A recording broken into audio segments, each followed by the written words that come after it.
नमस्कार, मी प्रणाली भोसले. माझे कोकणच्या बातमीपत्रात आपल्या सर्वांचं मनपूर्वक स्वागत करते. बातमीपत्राला सुरुवात करण्याआधी पाहूयात हेडलाईन्स. मुरुडमध्ये पावसाची दमदार हजेरी, खोरा बंदरात लाटांचे रौद्ररूप, रायगड जिल्ह्याला रेड अलर्ट जारी. किनाऱ्यावर होड्या धंदा पूर्ण बंद, 4 महिने मासेमारीला अधिकृत बंदी, कोळी बांधवांसमोर उपजीविकेचे संकट. 546 शेतकरी कर्जमाफीसाठी पात्र ठरले, 518 शेतकऱ्यांचे अपलोडिंग पूर्ण, 2 लाखांपर्यंत कर्जमाफीचा लाभ. आणि वेरळ घाटात पुन्हा दरड कोसळली, पावसाळ्यात सलग तिसरी घटना, एकेरी वाहतूक सुरू. पाहूया सविस्तर वृत्त. रायगड जिल्ह्यातील मुरुड तालुक्यात पावसाने पुन्हा एकदा जोरदार हजेरी लावत जनजीवनावर परिणाम केला. आज सकाळी 9 वाजेपर्यंत तालुक्यात 90 मिलीमीटर पावसाची नोंद झाली असून यंदाच्या पावसाळी हंगामातील एकूण पर्जन्यमान तब्बल 758 मिलीमीटर इतके झाले आहे. रात्रीपासून सुरू असलेल्या संततधार पावसामुळे अनेक भागातील दैनंदिन व्यवहारांवर परिणाम झाला. सकाळनंतर काही काळ पावसाने विश्रांती घेतली असली तरी वातावरण अद्याप ढगाळ असून पुन्हा जोरदार सरी कोसळण्याची शक्यता व्यक्त करण्यात येते. दरम्यान समुद्रकिनारी असलेल्या खोरा बंदरात भरतीच्या वेळी उसळणाऱ्या प्रचंड लाटांनी रौद्ररूप धारण केले. उंच उसळणाऱ्या लाटांमुळे परिसरात नागरिक आणि मच्छीमारांनी विशेष सावधगिरी बाळगली असून समुद्रकिनारी अनावश्यक वावर टाळण्याचे आवाहन करण्यात आले आहे. दुसरीकडे हवामान विभागाने रायगड जिल्ह्याला रेड अलर्ट जारी केला. मंत्रालय मुंबई यांच्या माहितीनुसार पुढील 3 तासात रायगडसह मुंबई शहर, मुंबई उपनगर, पालघर आणि ठाणे जिल्ह्यातील काही ठिकाणी मध्यम ते जोरदार पावसाची दाट शक्यता आहे. संभाव्य अतिवृष्टीच्या पार्श्वभूमीवर नागरिकांनी सतर्क राहून प्रशासनाच्या सूचनांचे पालन करावे असे आवाहन प्रशासनाकडून करण्यात आले आहे. रायगड जिल्ह्यातील श्रीवर्धन किनारपट्टीवर पावसाळ्याची चाहूल लागताच अरबी समुद्रानं रौद्ररूप धारण करण्यास सुरुवात केली आहे. या पार्श्वभूमीवर आदगाव आणि भरडखोल किनाऱ्यावर स्थानिक कोळी बांधवांनी सुरक्षिततेचा उपाय म्हणून आपल्या होड्या समुद्रातून बाहेर काढून किनाऱ्यावर उभ्या केल्या आहेत. वादळी वारे आणि प्रचंड लाटांमुळे होड्यांचं नुकसान होऊ नये त्यासाठी त्या प्लास्टिकच्या जाड कापडानं झाकून सुरक्षित ठेवण्यात आल्यात. दरवर्षीप्रमाणे 1 जून पासून नारळी पौर्णिमेपर्यंत मासेमारीवर अधिकृत बंदी लागू असल्याने श्रीवर्धन, बोर्ली, आदगाव आणि दिघी येथील प्रमुख मासळी बाजार पूर्णपणे बंद झाले आहेत. हा काळ माशांच्या प्रजननासाठी महत्त्वाचा असल्याने समुद्राला विश्रांती मिळते. मात्र याच काळात शेकडो मच्छीमार कुटुंबांचे उपजीविकेचा गंभीर प्रश्न निर्माण होतो. स्थानिक मच्छीमारांच्या म्हणण्यानुसार 4 महिने धंदा पूर्णपणे बंद राहत असल्याने आधी साठवलेल्या पैशांवरच संसार चालवावा लागतो. अनेकांना कर्ज घेण्याची वेळ येते तर काही कुटुंबे मोठ्या आर्थिक अडचणींचा सामना करतात. या पार्श्वभूमीवर पारंपरिक मच्छीमारांना विशेष आर्थिक मदत द्यावी अशी मागणी आता जोर धरू लागली आहे. निसर्गाच्या नियमांचा आदर करत होड्या किनाऱ्यावर सुरक्षित उभ्या असल्या तरी कोळी बांधवांच्या घरातील आर्थिक विवंचना मात्र पुढील 4 महिन्यात अधिक तीव्र होणार असल्याचं चित्र आहे. मी आदगाव कोळी समाजाध्यक्ष कृष्ण वाघे. मी आपणास पहिला सांगू इच्छितो की 1 जून ते 15 ऑगस्ट या कालावधीमध्ये मासेमारी बंद असल्याकारणाने गेले बहुतेक 1 महिना होऊन गेला. आज आमची मासेमारी बंद असल्याकारणाने सध्या तरी होड्यावरती आहेत आणि आम्ही जालीची कामं करत असतो. जाली विणतो, बांधतो, नवीन आणून हा आमचा व्यवसाय चालू असतो. सिंधुदुर्ग जिल्ह्यात मागील काही दिवसांपासून झालेल्या समाधानकारक पावसामुळे भात लावणीच्या कामांना मोठा वेग आला. पावसाच्या लपंडावामुळे काही भागातील लावणीची कामे रखडली होती. मात्र गेल्या 3 दिवसांपासून तळकोकणात पावसाने चांगली हजेरी लावल्यानंतर शेतकऱ्यांनी पुन्हा एकदा शेतांकडे धाव घेतली आहे. जिल्ह्यातील अनेक भागांमध्ये भात लावणीची कामे अंतिम टप्प्यात पोहोचली असून शेतांमध्ये लावणीसाठी शेतकऱ्यांची लगबग पाहायला मिळते. पावसामुळे शेतांमध्ये पुरेसे पाणी साचल्याने लावणीसाठी अनुकूल वातावरण निर्माण झाले. यंदा वेळेवर आणि समाधानकारक पाऊस झाल्यास भात पिकाचे उत्पादन चांगले येईल अशी अपेक्षा शेतकरी व्यक्त करतात. तळकोकणातील हिरवागार निसर्ग आणि शेतांमध्ये सुरू असलेली भात लावणीची विहंगम दृश्य देखील लक्ष वेधून घेत आहेत. पावसामुळे शेतीच्या कामांना नवसंजीवनी मिळाल्याने शेतकऱ्यांमध्ये समाधानाचं वातावरण निर्माण झालंय. आता पुढील काळातही पावसाची अशी साथ मिळाल्यास यंदाचा हंगाम चांगला जाईल आणि भात उत्पादनात वाढ होईल अशी आशा शेतकरी व्यक्त करतात.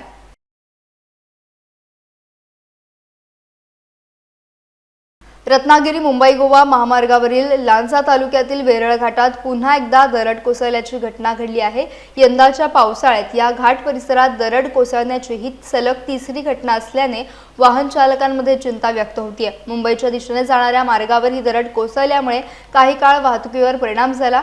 घटनेची माहिती मिळताच संबंधित यंत्रणा घटनास्थळी दाखल झाली असून दरड हटवण्याचं काम युद्धपातळीवर सुरू करण्यात आलंय। दरड बाजूला करण्यासाठी यंत्रसामग्रीच्या साह्यानं प्रयत्न सुरू असून काम पूर्ण होईपर्यंत या मार्गावर एकेरी वाहतूक सुरू ठेवण्यात आली आहे। त्यामुळे घाट मार्गातून प्रवास करणाऱ्या वाहन चालकांनी संयम बाळगून प्रशासनाच्या सूचनांचे पालन करण्याचे आवाहन करण्यात आले आहे। सतत सुरू असलेल्या पावसामुळे घाट परिसरातील माती सैल झाली असून अशा घटनांची शक्यता लक्षात घेता अधिक सतर्कता बाळगली जाते। दरड पूर्णपणे हटवल्यानंतर वाहतूक पूर्ववत करण्यात येत असून तोपर्यंत वाहन चालकांनी सावधगिरीने प्रवास करावा असे आवाहन संबंधित यंत्रणेकडून करण्यात आले आहे। नवी मुंबईतील सोनम डोंगरे प्रकरणावरून महाराष्ट्र नवनिर्माण सेनेने आक्रमक भूमिका घेत महापालिका आयुक्त कार्यालयाबाहेर जोरदार आंदोलन केले। यावेळी मनसेचे पदाधिकारी आणि कार्यकर्त्यांनी मोठ्या संख्येने सहभागी होत प्रशासनाविरोधात जोरदार घोषणाबाजी केली। बेजबाबदार वैद्यकीय अधिकाऱ्यांचे करायचे काय, तसेच सोनम डोंगरे यांना न्याय द्या अशा घोषणांनी संपूर्ण परिसर दणाणून गेला। आंदोलनादरम्यान कार्यकर्त्यांनी आयुक्त कार्यालयात प्रवेश करून संबंधित वैद्यकीय अधिकाऱ्यांवर कठोर कारवाई करण्याची मागणी केली। या प्रकरणाची निष्पक्ष चौकशी करण्यात यावी आणि दोषींवर तातडीने योग्य ती कारवाई करण्यात यावी अशी भूमिका आंदोलनकर्त्यांनी मांडली। तसेच सोनम डोंगरे यांच्या कुटुंबाला न्याय मिळावा आणि प्रकरणातील सर्व बाबींची पारदर्शक चौकशी व्हावी अशी मागणी देखील करण्यात आली।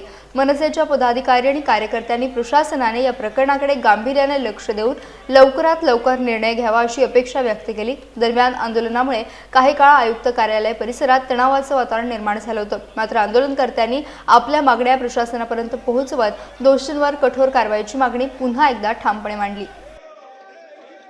रायगड जिल्ह्यातील पेण तालुक्यातील वरेडी कोळीवाडा येथे विविध विकास कामांचे उद्घाटन रायगड जिल्हा परिषदेचे कृषी व पशुसंवर्धन सभापती वैकुंठ पाटील यांच्या हस्ते श्रीफळ वाढवून करण्यात आले।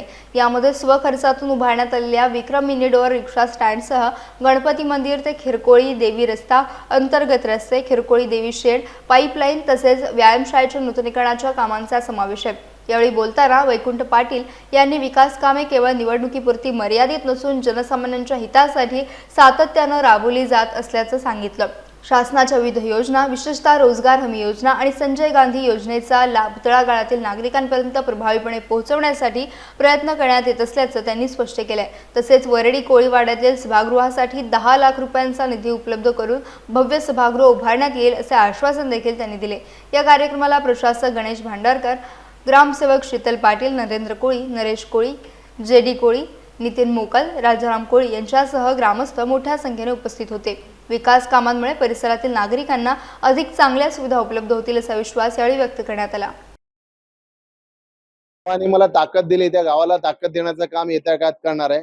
वरेडीतल्या माझ्या भगिनींचे प्रश्न सुटले पाहिजेत, माझ्या भगिनींना पण रोजगार मिळाला पाहिजे, त्यांना सरकारी योजनांचा लाभ मिळाला पाहिजे, या हेतूने या ठिकाणी काम करणार आहे। शेवटी समाजातील शेवटच्या तळागाळातील माणसांचं काम करायचं आहे आणि त्या दृष्टिकोनातून आपलं पाऊल चाललेलं आहे। कोळी बांधव माझा आहे आणि मी कोळी बांधवांचा आहे, त्याच्यामुळे मी आता या सगळ्या लोकांच्या समवेत शपथ घेतो की या बांधवांसाठी शेवटपर्यंत काम करत राहणार। त्यांचा एक कॅम्प लावून त्या ठिकाणी त्यांना कोणकोणत्या योजनांचा लाभ देता येईल याचं सुद्धा आम्ही पूर्णपणे निरीक्षण करणार आहोत। येत्या काळामध्ये आणि येत्या कालावधीमध्ये महिलांसाठी एक चांगला कॅम्प घेऊन मोठ्या स्कीम्स त्या ठिकाणी राबवण्यासाठी प्रयत्न करणार आहोत। रस्ते त्या ठिकाणी या गावाला पूर्णपणे पाणी पुरवठा प्रत्येक घरात आज पाणी पोहोचलेलं आहे, कारण येथे खूप पाण्याचा इथं प्रॉब्लेम होता। 15 वर्ष पाण्याचा प्रश्न होता, पण आता खूप मोठा प्रश्न या ठिकाणी सुटलेला आहे। त्याचबरोबर अंतर्गत रस्ते आहेत, त्याचबरोबर काही गटारांची त्या ठिकाणी कामं आणि आत्ताच आपण सांगितल्याप्रमाणे या ठिकाणी सभागृहाची सुद्धा मागणी त्यांची मान्य केली आहे। येत्या काही कालावधीमध्ये चांगलं सुसज्ज असं सभागृह या ठिकाणी सज्ज होणार आहे। रत्नागिरी येथे विकसित भारत रोजगार आणि आजीविका हमी मिशन अर्थात विकसित भारत जी रामजी योजनेचा जिल्हास्तरीय शुभारंभ उत्साहात पार पडला। नियोजन समिती सभागृहात आयोजित या कार्यक्रमात अधिकारी, कर्मचारी, लोकप्रतिनिधी आणि स्वयंसेवी संस्थांनी समन्वयाने ही योजना ग्रामीण भागात प्रभावीपणे राबवावी असे आवाहन करण्यात आले। या योजनेच्या माध्यमातून ग्रामीण भागात उपजीविकेची साधने निर्माण होतील, विकासाचा वेग वाढेल आणि नागरिकांचे जीवनमान उंचावण्यास मदत होईल असा विश्वास व्यक्त करण्यात आला।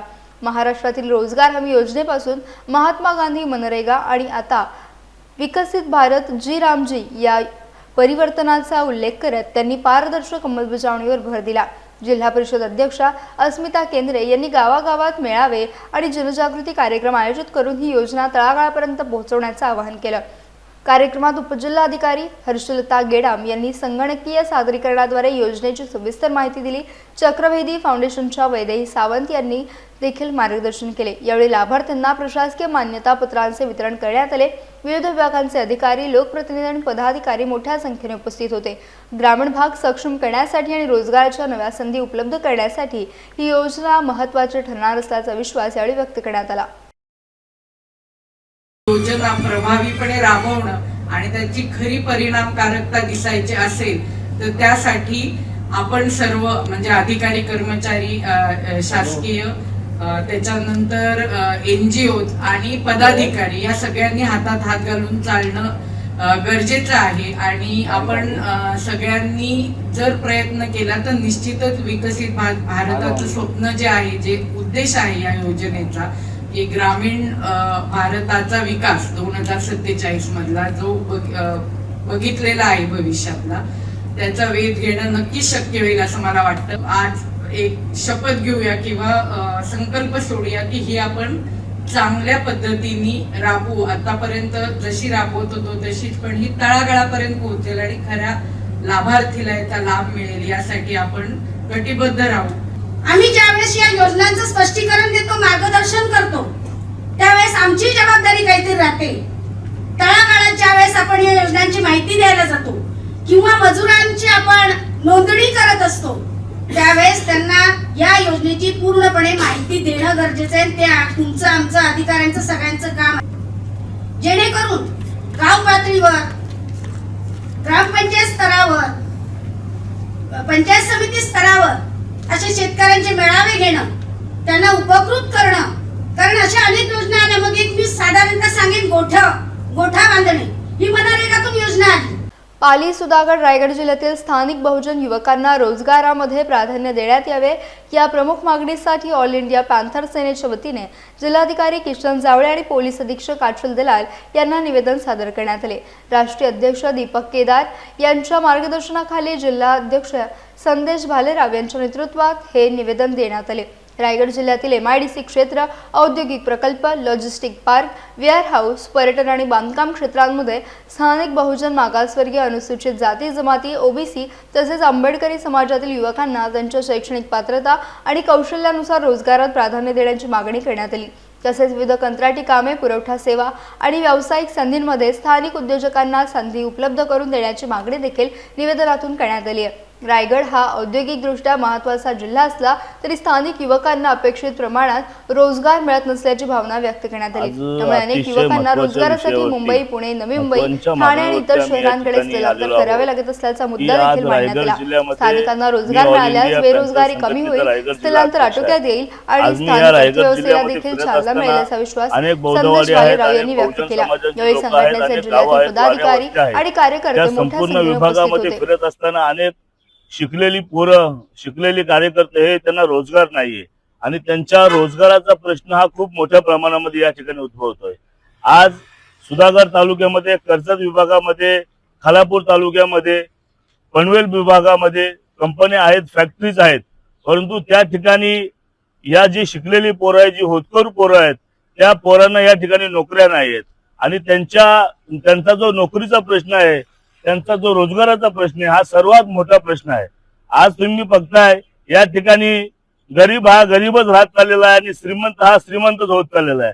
आज कंपन्यांमध्ये अनेक प्रकारचे उद्योगधंदे आहेत, छोटे छोटे उद्योगधंदे आहेत, परंतु गरीबाला चालना देण्यासाठी त्यातल्या उद्योगधंद्यांपैकी एकही प्रशासक अधिकारी या ठिकाणी दखल घेत नाही। मी अनेक दिवस झालेले आहेत त्या विषयावरती मांडतोय की जिल्हाधिकारी आहेत, या ठिकाणी SP मॅडम आहेत, आम्ही त्यांच्यापर्यंत आज निवेदन घेऊन यासाठी आलेलो आहे की जे स्थानिक लेवलच्या ज्या कंपन्या आहेत, त्या कंपन्यांमध्ये जे आमची वेल एज्युकेटेड पोरं या ठिकाणी आहेत, त्या मुलांना रोजगार मिळाला पाहिजे। रोजगारामधून त्यांना त्या ठिकाणी धंदा उपलब्ध झाला पाहिजे, जेणेकरून जे ऍक्सिडेंट वाढलेले आहेत सुधागड तालुक्यामध्ये, या रायगड जिल्ह्यामध्ये जे ऍक्सिडेंटचं प्रमाण वाढलेलं आहे, तर ऍक्सिडेंटचं प्रमाण ह्याच्यामुळे वाढलेलं आहे की सुधागड तालुक्यामधून खोपोली, पनवेल, पुणे, लोणावळा या सारख्या ठिकाणी पोरं अपडाऊन करतायत, मोटरसायकलवरती येतात जातात आणि तो रहदारीचा रस्ता मोठ्या प्रमाणात, त्या रस्त्याला रहदारी वाढल्यामुळे त्या ठिकाणी ऍक्सिडेंट होतात. आज नवीन नवीन या ठिकाणी जी तरुण मुलं आहेत, जो घर चालवणारा जो युवक आहे, जो कमावणारा आहे, जर तो कमावणारा युवक जर आज घरामध्ये जर त्याचा ऍक्सिडेंट झाला, तर तो मृत पावला, तर त्या घराची अवस्था अतिशय बिकट होते. त्या घराकडे कोणाचं लक्ष जात नाही. त्या घराची जी काही भिंत आहे ती भिंत पूर्ण ढासळते. म्हणून या सगळ्या गोष्टींचा पाठपुरावा घेऊन आज आम्ही जिल्हाधिकारी या कार्यालयाकडे आलोय की साहेब, आम्ही प्रशासनाला आमचं मायबाप मानतोय. आम्ही या ठिकाणी संविधानाला मानणारी लोक आहोत. आज आम्ही अशी मागणी करतोय की आम्ही कंपन्यांमध्ये जो आमचं शिक्षण आहे त्या शिक्षणाप्रमाणे या ठिकाणी आम्हाला रोजगार द्या.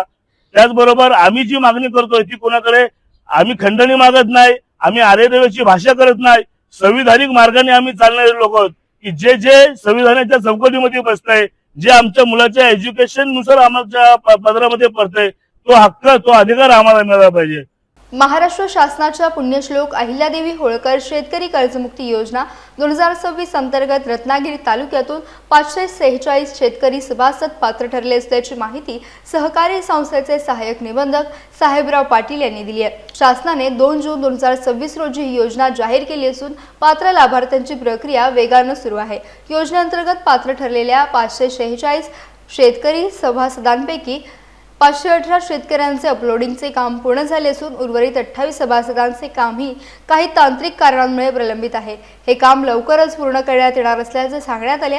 या योजनेचा लाभ घेण्यासाठी सर्व शेतकऱ्यांनी आपला ॲग्रोस्टॅक फार्मर ID तातडीने तयार करून तो मध्यवर्ती बँकेच्या शाखाधिकारी किंवा संबंधित विविध कार्यकारी सेवा सोसायटीच्या सचिवांकडे जमा करण्याचे आवाहन करण्यात आले. या योजनेअंतर्गत 2 लाख रुपयांपर्यंत कर्जमाफीचा लाभ मिळणार असून प्रोत्साहनपर लाभ म्हणून कमाल 50,000 रुपयांपर्यंतची अतिरिक्त रक्कम देखील दिली जाणार आहे. या योजनेची अंतिम मुदत 31 मार्च 2027 निश्चित करण्यात आली आहे. राज्य शासनाच्या निर्णयामुळे पात्र शेतकऱ्यांमध्ये समाधानाचं वातावरण असून अनेक शेतकऱ्यांनी शासनाबद्दल कृतज्ञता व्यक्त केली असल्याचं देखील सहाय्यक निबंधक साहेबराव पाटील यांनी सांगितलं.